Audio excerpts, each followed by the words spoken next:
your favorite local and international shows wherever you go? Here's how. Head to showmax.com and click Try for free for 14 days. Enter your email and create password.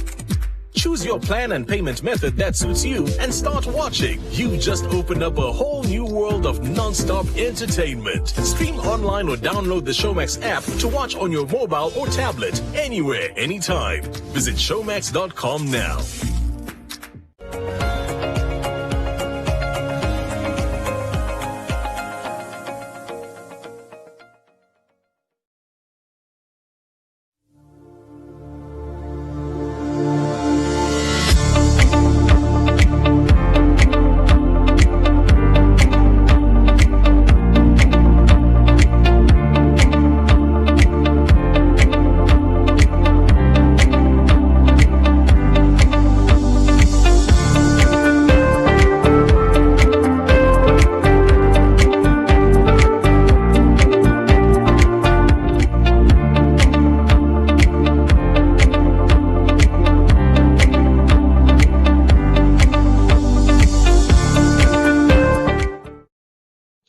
So let's move on a bit. Okay, the base of a suitcase has an area of 0.2 square meters. It places a pressure of 700 newtons per square meter on the ground. What must the weight of the suitcase be? Okay, so now if we want to go back to our formula, we need to find out the weight. So the weight is the force. So we will close that up and we get force is pressure times area. So going down here, we've got force is pressure times area. So that is equal to, we have our 700 newtons, which is the pressure that it places, 700 newtons per square meter. And we have an area of 0.2 square meters over here. So that gives us 140 newtons. If we take this a little further and we want to know how much mass our suitcase has, then we've got our weight equal to mass times 9.8. So our mass will then be equal to our weight, which in this case is 140 newtons, divided by 9.8. That gives us 14.3 kilograms. That's how heavy the suitcase is. Okay. Now, just as we had our pressure formula, which is pressure is force concentrated on a certain area, we are now going to get a different formula for density. So density is very similar. Density is our mass over our volume. So this is literally how big a heavy thing is supposed to be. So if we have a kilogram bag of rocks in a bag, and we've got a kilogram bag of feathers, then our bag of feathers is going to look fairly big. But our bag of rocks is going to be a fairly small bag in order to have the same amount. So that is the difference in density between the two. Feathers are a lot less dense than rocks are. Okay, so let's draw our triangle for density. Here we go, triangle drawn. So density is mass over volume. Like that. And we can measure density in kilograms per cubic meter or in grams per cubic centimeter. And which one we use depends on which ones we actually have in our questions. So let's go to density. So the definition of mass is how much stuff something has. So this is literally how much matter makes up an object. Okay. So what units of measurement are used for mass? We use kilograms or grams to measure mass. And what tool do we use? We use a scale. Okay, like a normal kitchen scale. It will work fine. So now, volume is how much space an object has. So mass is how much stuff or matter it's made of. And volume is how much space it uses. Okay. So we measure liquid volumes in liters or milliliters.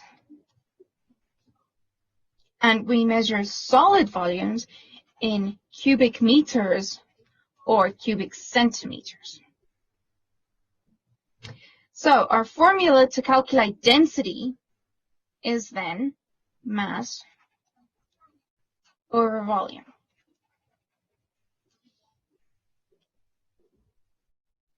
So let's do a few examples.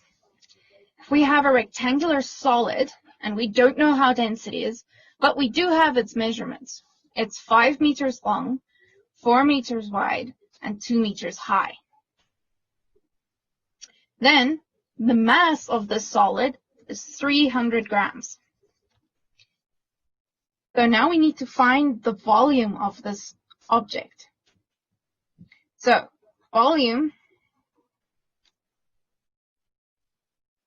is equal to length times breadth times height,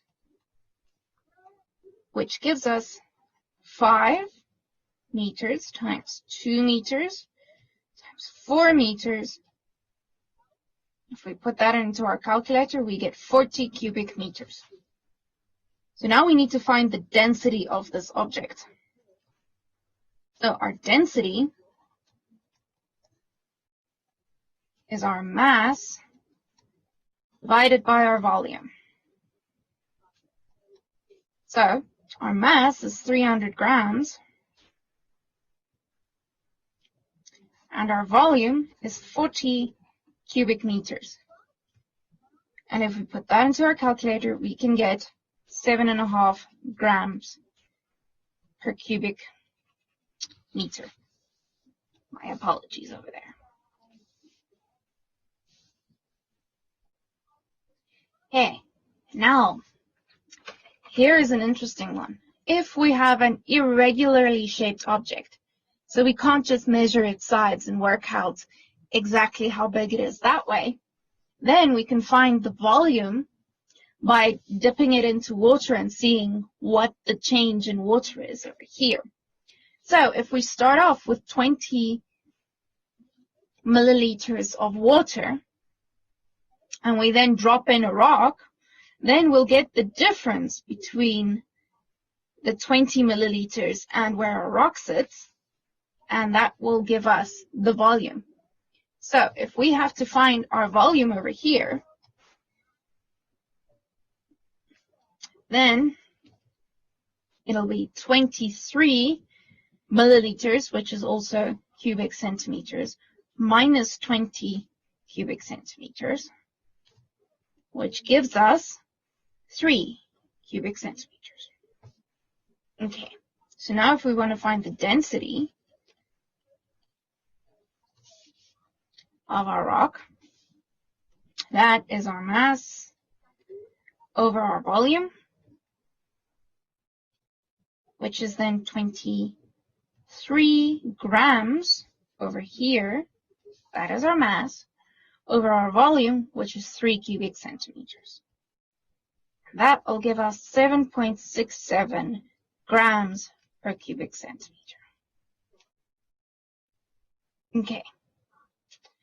So, I am going to skip over this example to see if we can't do these first. I find they are a lot more interesting. Okay. So, now, these are some mixed questions. So, you are packing for a trip to Mars. So you're an astronaut. That's kind of cool. And you're given a cubical box to pack that is 1.71 meters on the side. So cubical means that all of its sides are the same length. So all of these, that one, and that one are all the same length. Okay. So due to fuel and space limitations, our final density of the box must be no more than 2 kilograms per cubic meter. What is the largest mass we can pack? So first, if we go and look at our triangle over here, and we have mass, and we have density, and we have volume. Okay, so what do we have already? We've got the density, so that one is checked. What do we need? We need the mass. So that is the one that we're going to cover with our fingers. So we need to times the density by the volume. But do we have the volume yet? No, we need to work it out. So let's go work out the volume first. Our volume is length times breadth times height, which gives us, and all of those are 1.71, so it's 1.71 times 1.71 times 1.71, which gives us 5 cubic meters. Okay, now do we have the volume? Yes, we've got that. So now we can use our formula. So our formula is mass is density times volume, which then gives us 2 kilograms per cubic meter times our 5 cubic meters. Our mass is then 10 kilograms. So we can pack a maximum of 10 kilograms. Okay. So if you want to know whether a rock is actually gold or not, then we can also use density. So if we find a shiny golden rock and we go measure its volume and we find that, and its mass, and we find that, is it gold or fool's gold? So we want to work out what its density is so that we can compare it to the density of gold and to the density of fool's gold so that we can see which one it is. So our density formula is density is mass over volume. So that'll be our 0.04 grams over our 0.008 cubic centimeters of volume, which then gives us 5 grams per cubic centimeter. So if we compare this to this value and to this value, it's fairly clear that the rock that we found is actually fool's gold. So it is fake. Okay. So to our last question over here, let's do this one. Mary has a mass of 55 kilograms. It's snowing heavily and she doesn't want to sink into the snow. So she wants to make herself some snowshoes from cardboard. Okay, so we know our mass. So if we go and look at our triangle, we have mass and we have pressure, and we have area. No. What we need over here is force.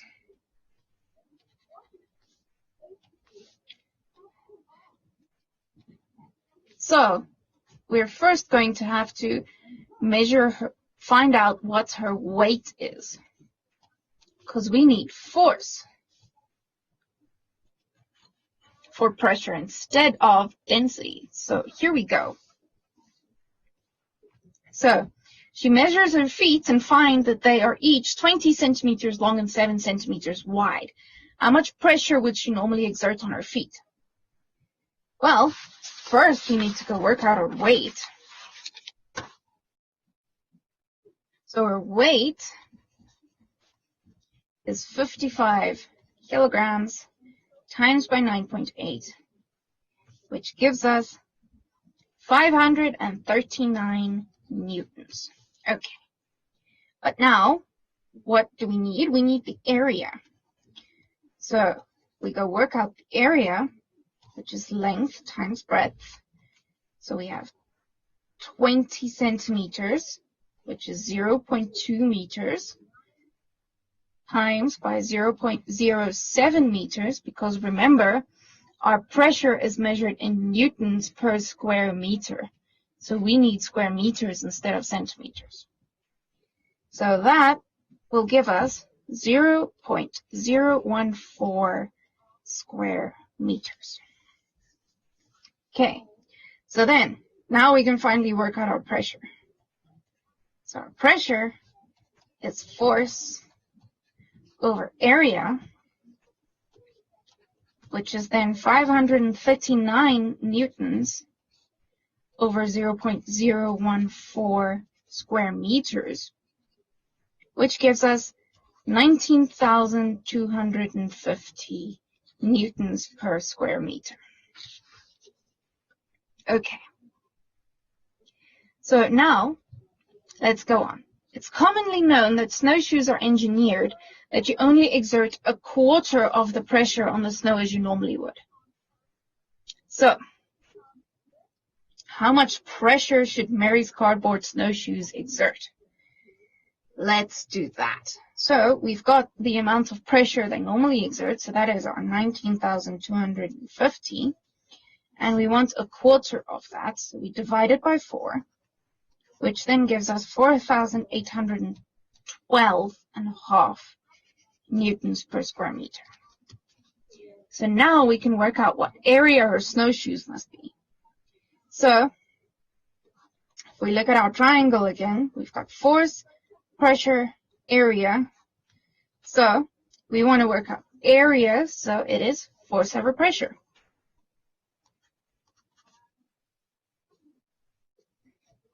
Over pressure.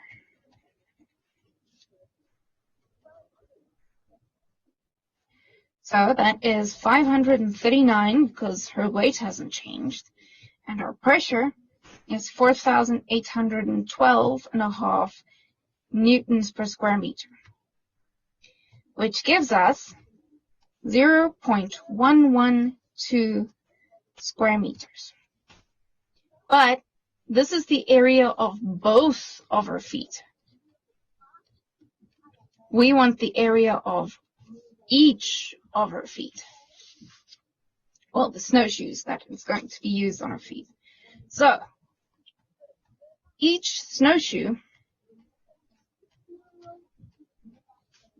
has an area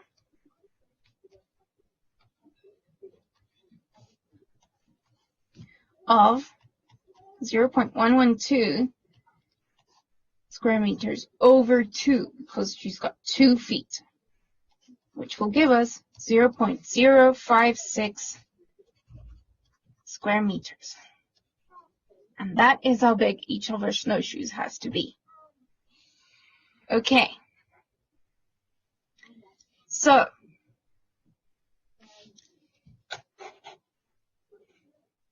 hi. To recap, we've learned that pressure is a force concentrated over a specific area. And we've learned that density is mass concentrated over a specific volume. Okay.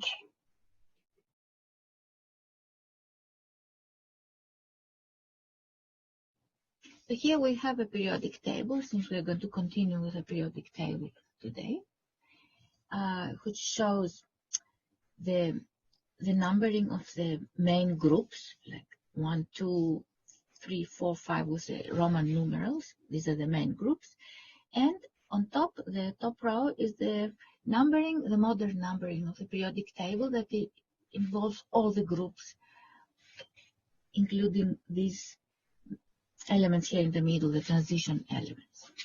But we said, if you remember, which is nice to remember, that if we don't know now which one is the new numbering and which one is the old numbering, remember that the old and the new, after group 3 up to group 8, the 3 is the new 13, the 4 is the new 14, the 5 the new 15. So it's easy to associate the old and the new numbering of the main groups. So from these ones, of course, now for us, we are going to see what is so special, why, for example, the elements of different groups in the periodic table have similar properties. And we are going to look at group 1, group 2 a little bit, and then, okay, so this one, group 2, and then we can talk about group 7 and group 8. These are the groups that we are going to talk a little bit in more detail. Not great detail, but a little bit more, because they have such characteristic properties and very important groups. So these main groups, now, sometimes we give them names. The group 1, for example, is called the alkali metals, the alkali metals, actually, alkali metals. Group 2 comes with the name alkaline earth metals. Actually, I should say here alkaline earth metals. We are going to talk about the names. Then the other groups have also, these groups 14, 15, 16, etc. also have names, but we don't need to know them. But we need to remember though the group 17 name, which is the halogens, and finally the last group, the group 8 or 18, which are the noble gases. And so the first two and the last two groups are names that we are going to meet all the time, and it's good to remember them by heart. So let us start from the first group, the group 1, which remember that the group in the periodic table is all the elements that go down from the first row, from the first period up to the 7th period. So the columns in this table, in other words, are what we call the groups, okay? And let us start with group 1, which are called the alkali metals. And here I hope you can see this little periodic table, just to remind us that group 1 is the first group on the left we meet, starting with hydrogen, but the truth is that hydrogen, strictly speaking, is not part of the elements of the group 1. Let's make it a bit bigger. So strictly speaking, the group 1 alkali metals start from lithium, sodium, potassium, rubidium, and so on. So let us, here in this table, if you can see on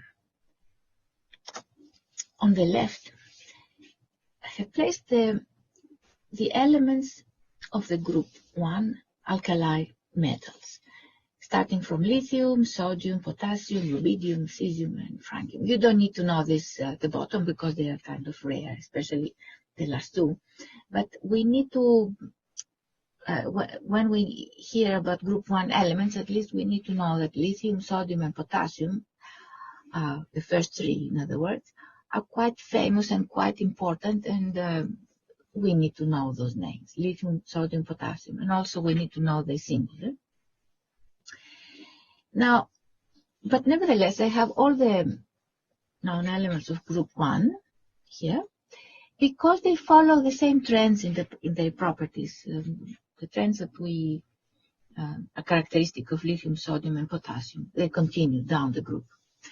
So one important aspect to know about these elements is that they're very reactive. They're all metals and they are very, very reactive. They have a high reactivity.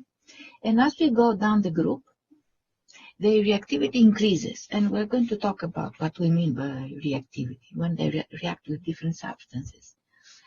So it's important to know that the reactivity increases as we go down the group. They also show a trend in their melting and boiling points as well, and also the density. That is why I have all these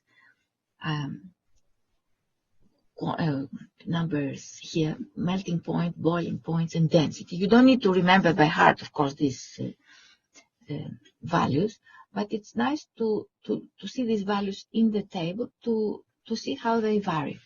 So as we go down the group from lithium down to francium, we see that the melting points, look at this. Lithium melts at 180 degrees Celsius. Then the sodium at 98, then potassium at 64, then 39, 28, and for francium we don't know the melting point. That is why it's not here. We're not sure about that. So what is the trend in the melting points? Look at this. As we go down the group, the melting point decreases and decreases and decreases, isn't it? Which means the elements higher up the group have a higher melting point, and the elements lower down the group have a lower melting point. We would expect the melting point of francium here to be lower than 28 because it's further down.